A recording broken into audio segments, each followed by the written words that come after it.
Good morning Queensland, also a special welcome to our interstate and overseas visitors. My name is Christopher Whitehurst. I will be presenting the breaking weather bulletin for the 9th of September 2017. Today southern parts of Western Australia are off to a wet start today, particularly around southeast coastal districts including Esperance. Showers are expected through western and southern parts of the Southwest Land Division, with mostly light falls. Showers are also likely over the far eastern Gascoyne and the Goldfields. The showers will likely contract east throughout the day. There is also an upper-level trough which has generated an extensive band of middle and high-level cloud. It covers southern parts of Western Australia, Western South Australia, most of the Northern Territory, which is also producing the odd shower east of Alice Springs. This cloud band also stretches into far western Queensland, which I will go into more detail in the Queensland part of the forecast. Let's now take a look at the southeast of Australia. There is patchy low cloud which can be seen over southeast Australia, which is associated with a deep layer of cold southwesterly air.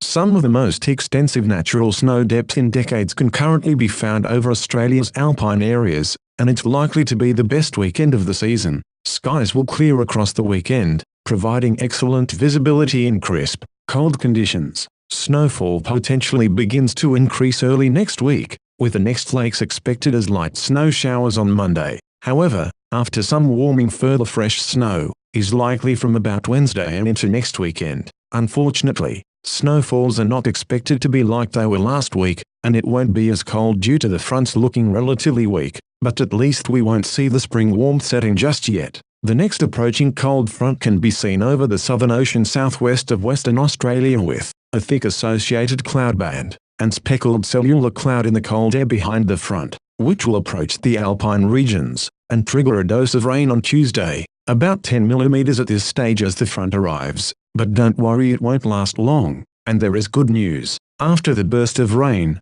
the winds turn quickly back to the southwest, dropping the freezing levels again, and this means from Wednesday, we can then expect to see yet another powder top-up to lead us into next weekend. At this stage we're looking at 10 to 25 centimeters, which is possible going by current estimates. After that, a few more lows look to push past to the south, so that means nothing more significant rain or snow-wise for the mountains in the forecasts at present. Moving on to the remainder of the country, the remaining parts of the country remain mostly clear due to a ridge of high pressure extending from the Bight through to the Coral Sea. Let's now take a closer look at Queensland. There is a large high-pressure system will continue to dominate Queensland's weather as it moves slowly east into southeastern Australia over the weekend. The high will be maintaining a dry air mass over much of the state, while an upper-level trough will result in some high cloud extending through the state today and into early Sunday. There is, however, no rainfall expected from this cloud band. Winds will tend a bit more onshore about the East Queensland coast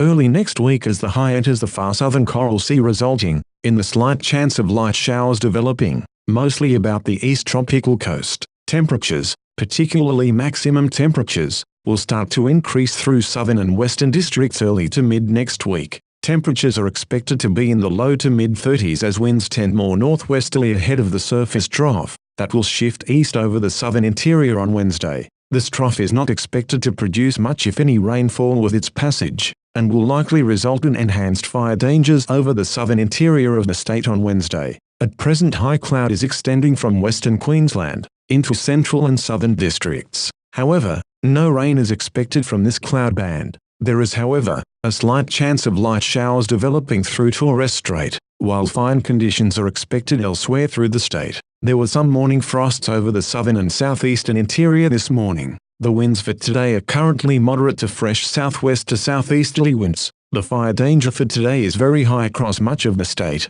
except the southwest. That now brings us to a close of the Breaking Weather Bulletin. We hope you enjoyed this presentation, and we thank you for watching. This is Christopher Whitehurst for QSCHW.